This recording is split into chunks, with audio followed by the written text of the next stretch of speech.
நேயர்களுக்கு வணக்கம். எல்லாருக்கும் பொறுப்பு தமிழ்நாடு காங்கிரஸ் கமிட்டி தலைவராக நம்மளுக்கு பொறுப்பு வழங்கப்பட்டிருக்கு. அதற்கு அன்னை சோனியா காந்தி அவர்களுக்கும், அருமை தலைவர் ராகுல் காந்தி அவர்களுக்கும், அகில இந்திய காங்கிரஸ் கமிட்டியுடைய தலைவர் கார்கே அவர்களுக்கும் என்னுடைய நன்றி.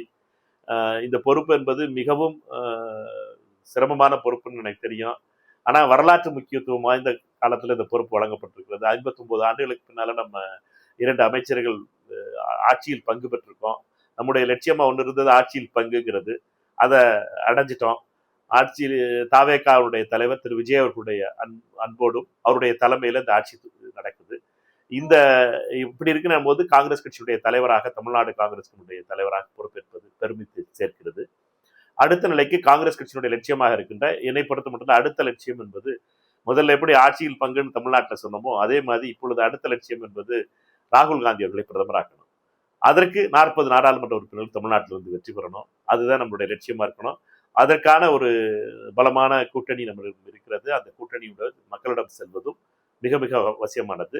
வருகின்ற 29ஆம் தேதி மாலை 4 மணிக்கு சத்தியமூர்த்தி பவனிலே பொறுப்பேற்கிறேன்.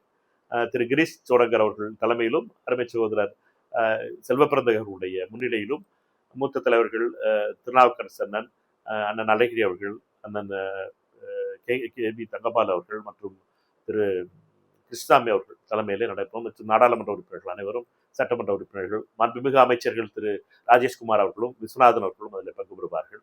அதனால என்னை பொறுத்த மட்டும் மிகுந்த நம்பிக்கையோடு நம்முடைய துவக்கம் இருக்கும்.